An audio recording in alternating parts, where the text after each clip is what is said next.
কেন্দ্রীয় তদন্তকারী সংস্থা সিবিআই দেওয়া চার্জশিটে দেওয়া হয়েছে তৃণমূল বিধায়ক পরেশ পালের নাম। কারণ দীর্ঘদিন ধরে বেলেঘাটার বিধায়ক পরেশের বিরুদ্ধে অভিযোগ তুলে আসছিল অভিজিৎ সরকারের পরিবার।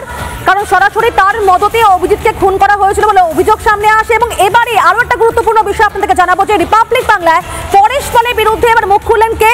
অরুণ সাউ। অরুণ সাউকে একদা পরেশ পালের ছায়া সঙ্গী ছিলেন এই অরুণ সাউ। এই পরেশ পালকে মানুষ দেখতে চায়নি। বেআইনি নির্মাণের আইকন হচ্ছে পরেশ পাল। কিভাবে বেআইনি নির্মাণ করতে হয় তার থেকে শুরু হয়েছে এমনটা বিস্ফোরক অভিযোগ করলেন একের পর এক অরুণ সাউ। ঠিক কি অভিযোগ করেছেন, কি জানিয়েছেন তিনি রিপাবলিকে, দেখাবো। এই পরেশ পালকে এলাকার মানুষ দেখতে চায়নি।